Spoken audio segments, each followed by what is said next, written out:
Okay, listen, all week I have been hearing how good episode 4 of season 3 of Traitors is. Baby, I had to get into the chair, get relaxed, and get ready to find out the tea. So come on along with me, y'all. This is Traitors season 3, episode 4. Ooh, now see, y'all got to be more careful. See, now everybody's on to you. Gabby done seen y'all come out of the cellar, and now Dylan's looking around for clues, and now Sierra is too. Sloppy, sloppy, y'all. Sloppy, sloppy. Ring-a-ding-ding, bitches.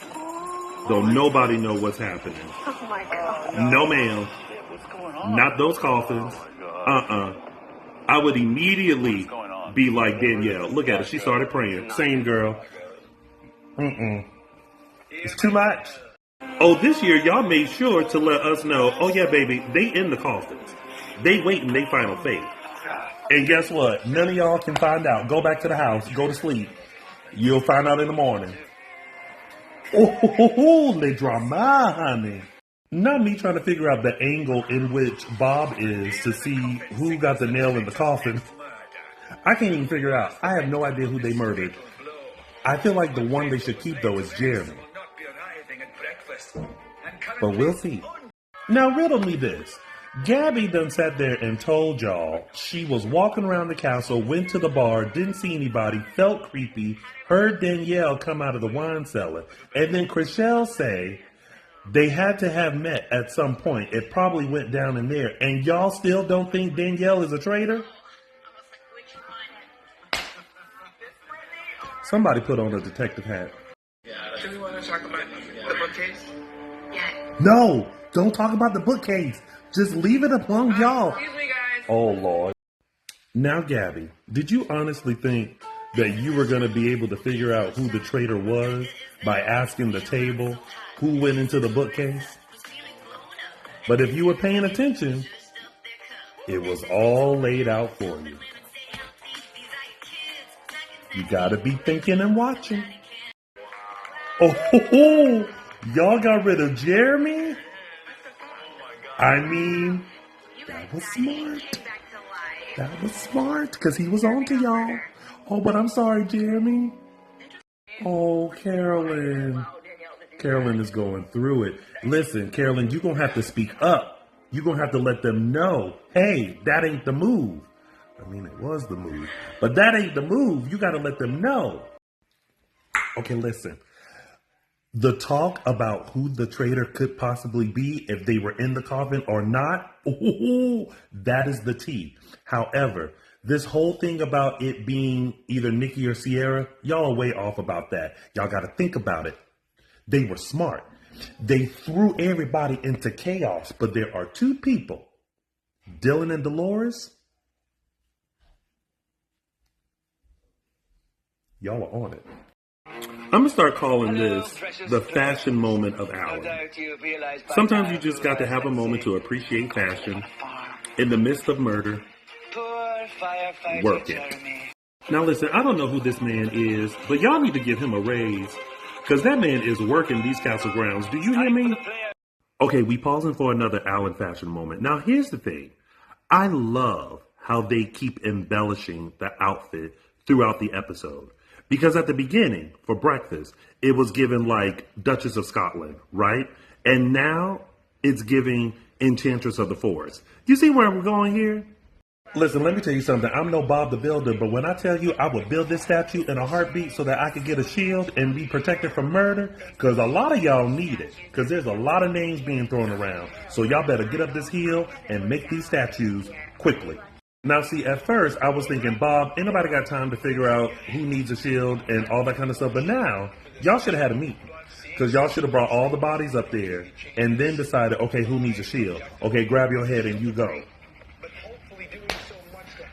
Sometimes you got a plan. Oh, Bob H. You can do it, Bob H. You can do it. If you survived your heart attack, which I'm glad you did, baby, you can take this body up this hill. You can do it. I am rooting for you. Also, where'd you get this jacket from? Because this jacket looks fierce on you. But you can do it, bitch. You gotta love the fact that the folks who don't need a shield got a shield, and the people who do desperately need one ain't got one. Good luck, y'all.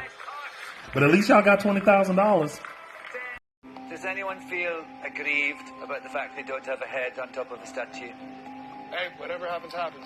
I did think that one of the new guys needs a head up there because we all think one of them might be a traitor. See, Bob, you could have just not said anything and they could have cut to commercial. Already, I am not on board with this plan. Boston Rob, how you gonna be a traitor to the traitors? Now, Bob the Drag Queen said what he said, and I will admit he didn't have to say that. But however, comma, you kill somebody who ain't got a shield.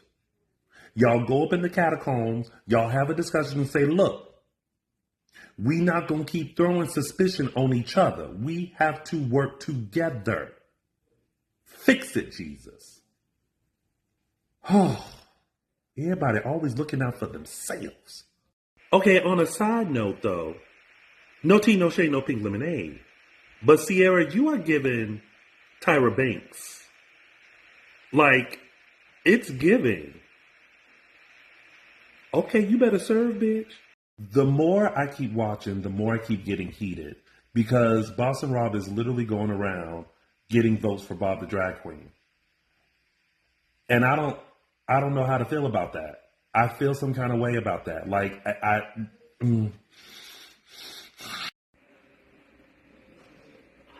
going to start. I'm about to come for you.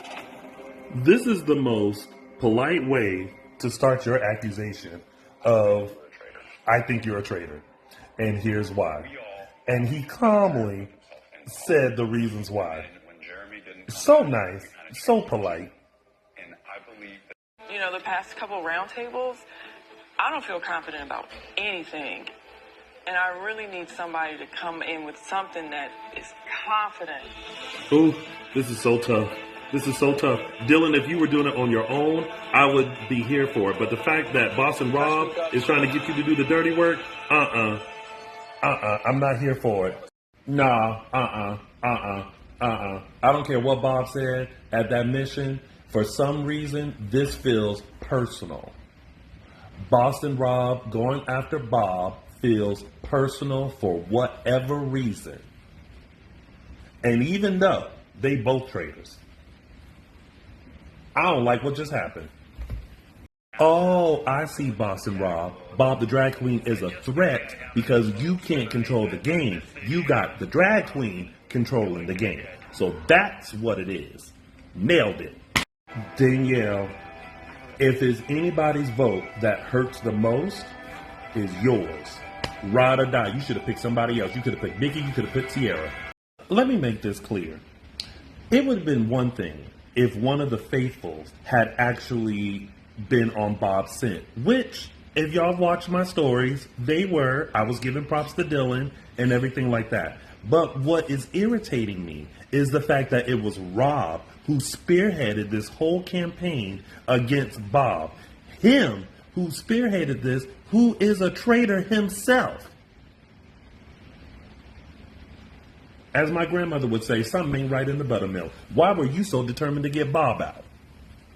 Your teammate. Watch him. Let me make this clear, okay?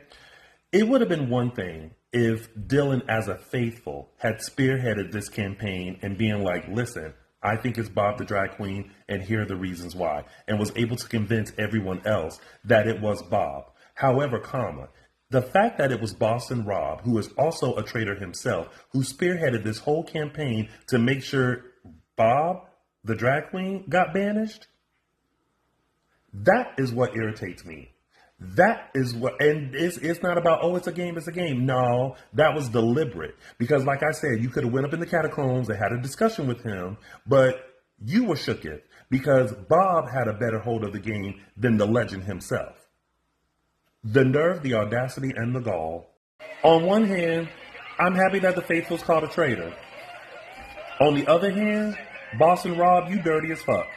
Oh, so now Rob looks like the hero for getting out a traitor. So now he can gain the respect and be looked at as a leader and a guide in this game. Exactly what he wanted. Ain't that some It's called teamwork, by the way. Now they think he's a hero, and I'm like, y'all stupid. He's such a traitor, but I can't say anything. I thought we were going to protect each other. How do you really 100% know that someone's a traitor? Exactly. Well, exactly, you don't. Well, no, you do. Do you? Yeah. 100%? If you're a traitor. Come on, Wes. Come on, y'all. Exactly. Listen to Wes. Wow. Y'all were not kidding about episode 4. Whew, Lord. In the words of Bob the Drag Queen, that was wild. On to episode 5.